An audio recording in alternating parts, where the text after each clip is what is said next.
isn't really a map. So starting next month, we will be interpreting the images and the data in order to produce a final map with a local committee and through community workshops. A few issues that I'd like to highlight of our work that touches on the themes of this workshop. Maps have long been an essential tool in support of colonial projects. They aid in the enforcement of property rights. They permit the organization of military operations. The same may be said about aerial photography. It is unsurprising, therefore, that refugee camps are often uneasy about the security implications of mapping.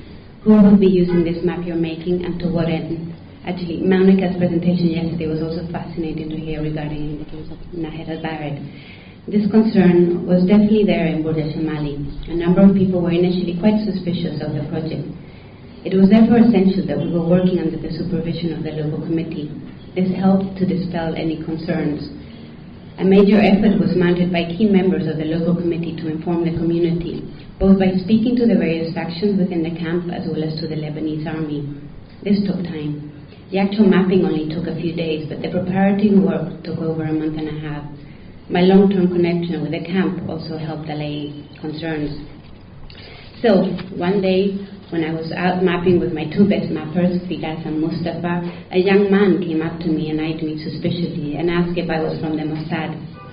Firas and Mustafa and the group that gathered around us cracked up and asked if he thought it very likely that someone from the Mossad would have been in the middle of the camp mapping with a balloon. Another time, our big red balloon apparently presented an irresistible target to a group of youths horsing around. They shot it down with a pellet gun. Taking security implications into consideration, the committee therefore decided that a future map will be in paper format and for the time being would not be available online. The committee is keen to have something that they can share with the community and visitors in opposition to the secrecy with which they feel others are handling maps of the camp. For the UN has in fact produced maps of Burj Mali, but they're quite a difficult commodity to get your hands on. Without getting into the detail, I'm a former UN staff member, and I was quite surprised by this refusal to share the map with the community. The intent here is surely not malicious, and security is a legitimate concern, but such policies also perpetuate the notion of the camp as a dependent and passive beneficiary. It perpetuates their dispossession, depriving camp residents of control over the geospatial reality. But this is not just the UN. If you have a look into the A to Z of Beirut, you will note that the refugee camps in the city are left as grey blobs on the map, which also perpetuates the sense that they are unknowable and in a sense non-existent places. In Burj Mali, where the local community was trying to be more active in improving living conditions in the camp, the map turned into a symbol of their previous lack of tools capable of legitimizing their knowledge of and authority over their spatial environment. The map is seen as a means of representing their spatial competence, creating a social discourse function that will allow them to communicate in specific situations and with a conventional sign system that outsiders understand. In Burj Mali, the low-technology aspects of balloon mapping made it particularly appealing. While at first there was some disappointment at how low technology it all was, this also soon made our work with the community feel less threatening and more approachable. It also soon required the involvement of the community, from the carpenter who constructed a case to protect the camera while it was aloof, with some help of the physics teacher who was instructing Firas and Mustafa on the best approaches, to the local seamstress and the local tire shop who helped patch the balloon after it was shot down. In addition, we were also invited to people's rooftops and homes constantly, as people wanted to partake in the initiative. In addition, in this process, the community of Burj Mali is taking an active role in the full data cycle, from question to data collection, and hoping soon in the analysis of the results. This is therefore creating a sense of ownership of what would normally have been an exclusive and unengaged scientific process. Still, low technology in citizen science is not easy, and at times it can be very labor intensive. At one point it was suggested that we contact a Thai photographer who was now using drones to photograph weddings. Drones have now become very accessible and affordable, and they could easily do what we were using the balloons to do. But for a context like our project in Burj Mali, balloons are symbolically much less threatening. The string tying us to the balloon meant that we had to be present where we mapped. We had to walk all over, climb on people's roofs, and interact with passers-by who asked questions. The string attaching you to the balloon requires you to be present in the space that you're mapping. The visibility inherent in this kind of umbilical cord was a way of winning trust. The mapper is in the map. Indeed, if one looks closely at our finished product, you can see the mappers in the various locations. Balloon mapping is also more poetic. In Border Shamali, it caught the imagination of many participants and bystanders. It became an event in the camp, and at times we were the ones being photographed, with our photos being posted on Facebook and attracting comments. To conclude, one of the most fun and enriching parts of the initiative to date has been the response of the community, and the idea that creating a map does not require high technology. For the youth involved, bypassing the governmental and corporate control over geospatial information that shapes how we imagine urban space was particularly appealing conceptually. In addition, in a society where youth find it hard to contribute, my team was charged to be given a role in producing something useful for the community and to be given the space to confront difficulties, solve problems, and experiment. For the camp committee, especially its more senior members, enthusiasm sprang from changing the perception of the community and of themselves as helpless and ineffectual. It was vital to them that they saw themselves not as beneficiaries of an outside technology or the research being done, but as partners and co-creators of the understanding of the situation in the camp and the solutions to the problem. The ties that bind me with the camp, both physical and symbolic, have therefore been key. Thank you.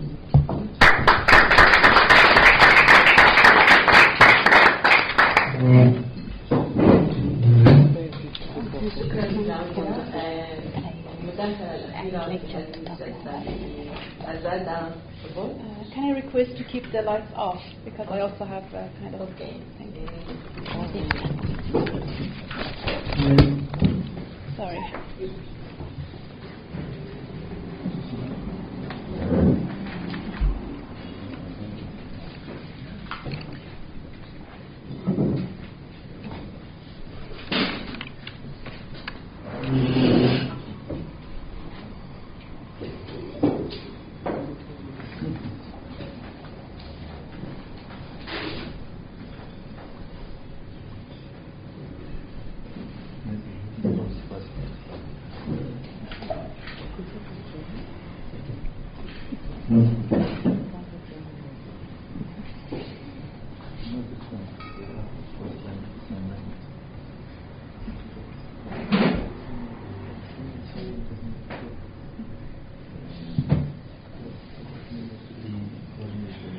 Good afternoon. I appreciate this opportunity to be able to present a reflection on the ethnographic field research which I conducted last year, particularly in the National Border Refugee Camp. This is part of the PhD program I'm doing. As it's going to be a very intense presentation, I mainly share some reflections on the methodologies that I use, my research approach, and a few learnings. The principal aim of my research has been to address the widespread destruction or herbicide to which Nahr al-Bared was subjected to following the 2007 war, seeing reconstruction through the lens of justice, and to document the informal grassroots justice strategies that the community developed in the absence of any official formal reparation and justice mechanism. In designing my research approach, I have been particularly inspired by Edward Said when he says, since the main features of our present existence are disposition and dispersion, and unconventional, hybrid, and fragmentary forms of expression should be used to represent us. To comply with this important requirement, I have incorporated a multi-method method in which I have included oral histories, photographs, and community maps in an ethnographic research to be able to reconcile the discontinuity and fragmentation of the Palestinian lives in the community of Nahr al-Bared. And particularly, I have focused on the narratives and oral histories as a significant tool in the struggle for equitable representation, which has been the primary struggle of the community in Nahr al-Bared after the 2007 war. Ethnography is a grassroots anthropology. It's actually a practical and political practice that aims at the legitimization of grassroots knowledge and memory. Ethnography challenges the official means of knowledge production as it integrates the descriptions, the theories, and principles of the local community. Before proceeding to the field and to explain to you my field journey, I would like to give you some image of who I am and how I position myself in the field. I am Iranian originally, and I study in a university in Ireland, so I knew that when I come to Lebanon to research on Palestinian refugees, there are sensitivities for someone who is neither Lebanese nor Palestinians. And also I knew that to be able to research in this context, I need to know about the history of Palestine and the Palestine struggle, as well as the history and the geography and politics of Lebanon. So that, even though it gave me an interesting dynamic to explore my positions, it also was quite challenging at time on how I was positioning myself. Thanks to Ismail, I was connected to a few friends and NGOs inside the camp, which brought me an opportunity to work as a volunteer for a youth-oriented NGO. And at the same time, I was able to secure an internship with UNRWA. Coming from an urban planning background, I was able to get internship to work in a design unit. And at the same time, I was affiliated to the Sam Forest as a fellow. So, building on all these positionalities, I entered Nahr al-Bared. Once I entered, the first and most important thing which you could imagine was the issue of access to the camp, which has become a military environment. And for me, it was important to see how I could first enter the camp and cross the border. And that was not like a first time. I had two permits. I had a permit from the local NGO and I had a permit from a UN, but that didn't mean that I was able to cross anytime I wanted, and I was easily entering the camp. So the process of entering the camp for me became a daily ritual of accomplishment and stress, as I had to cross first the military officers and to be questioned what I'm going to do that day and who I'm going to meet that day, and then I would cross the soldier who would ask me the same question and who would keep me wait for a few minutes to make sure that I have said the same things to the previous officer. So the first week was quite intense, and I was quite worried that my affiliation with the local NGO might cause some harm to the people, and whether what I'm doing is really helpful and whether it's going to have some impact in future, which I cannot foresee at the moment. So there was a huge ethical dilemma that at time made me concerned. So I thought I need to discuss it with local community members with whom I had just met and befriended. What I was fascinated to see was that the community took my concerns so responsibly, and they tried to assure me that everything will be fine, we are with you and nobody harms you, while my worry was that I am harming them. And the way they embraced the whole point, and they tried to tell me that, in one of the interviews, one activist told me, the fact that your presence is so much controlled reminds us of the fact that we are still living in a military zone, and for that we are determined to support you to complete this research.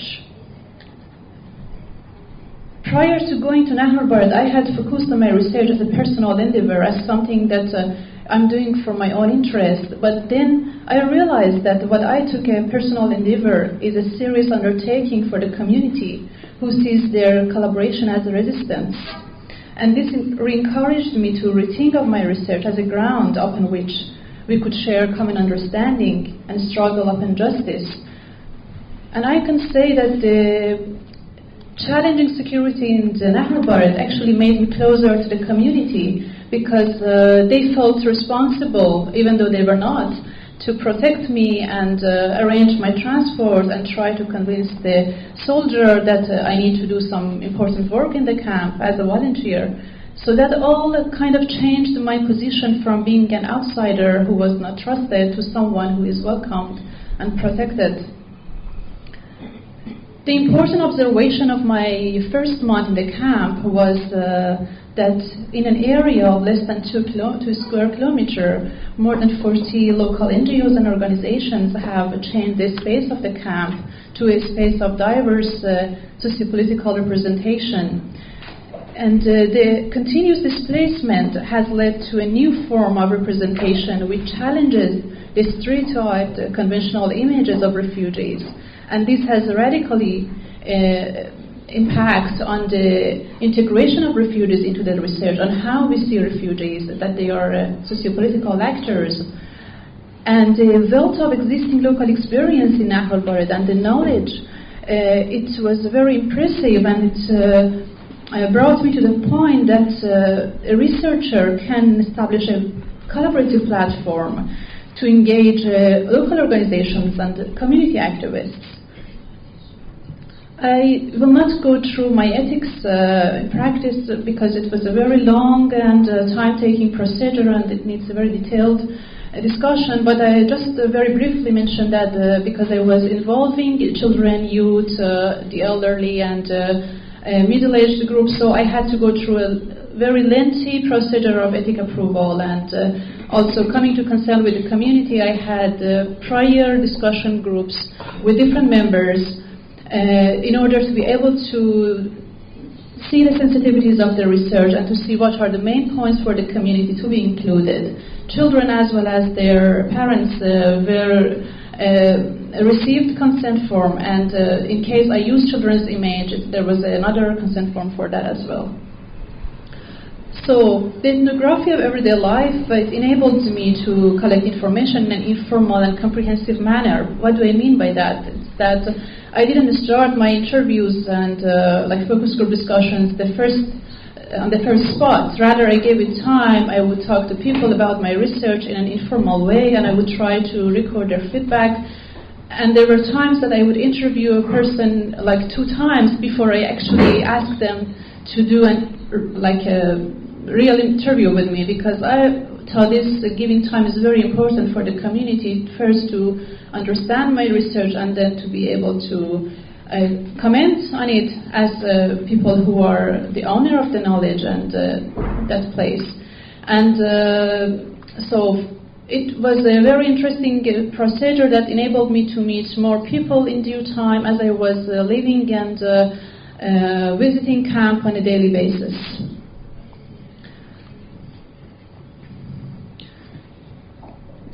In an ethnographic immersion, what comes very interesting is the position of the researcher and how you are in certain times insider and in certain times outsider. What I found that it was very empowering for me was how I felt that refugees are kind of repositioning me at times as an insider, while I believed myself I was an outsider.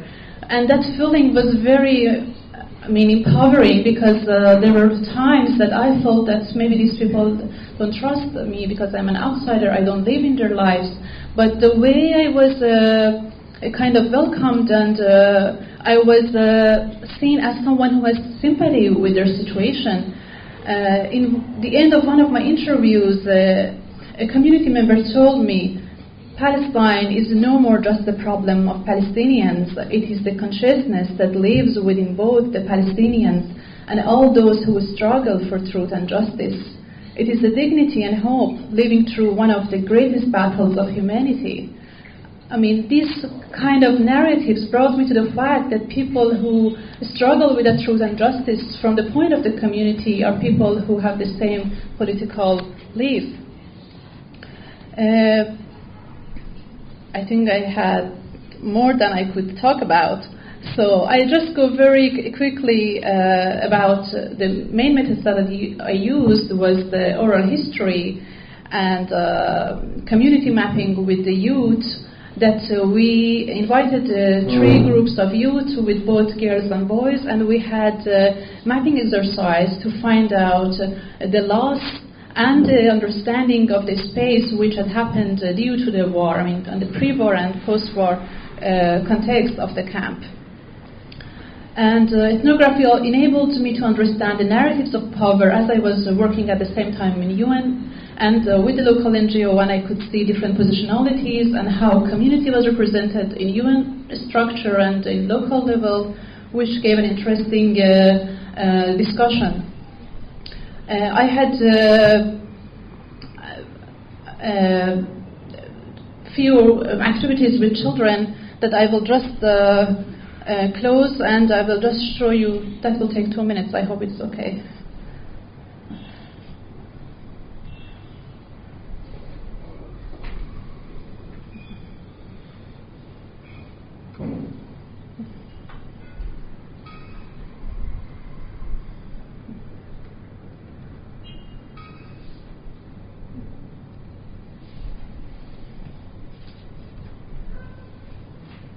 Does it have the program? Recommended settings. Okay.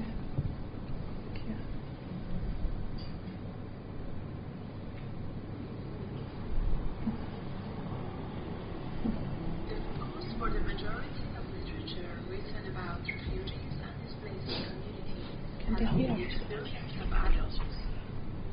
Children have removed. You can try put it closer, but we make it.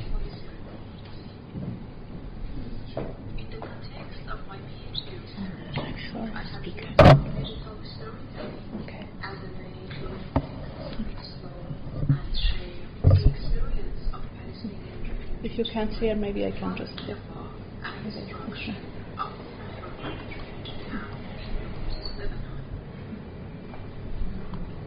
Working as a volunteer planner with the Center for Youth and Children in the camp, I organized 3 drawing workshops in which 24 children between the age of 8 and 15 participated.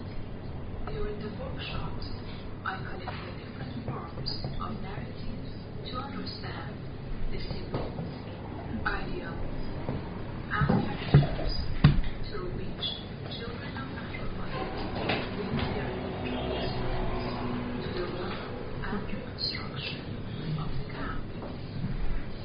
Reflecting on special elements, I try to connect stories and narratives with children's everyday life. The experience opened the room for imagination and the space for reflection to see the complex consequences of war, displacement, and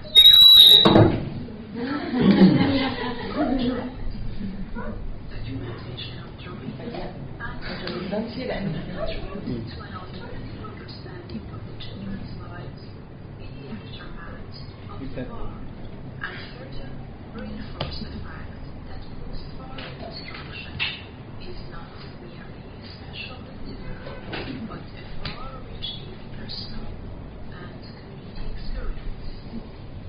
Using children's images and drawings, my abiding wish is that these stories may establish tangible names to refer to, reflect on, and explore Palestinian refugee children's experience of war and reconstruction, reframing their felt sense perception of displacement and justice.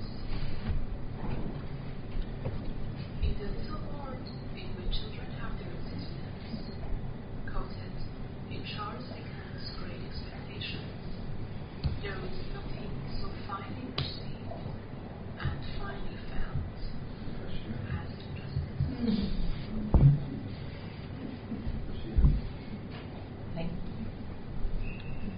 Thank you.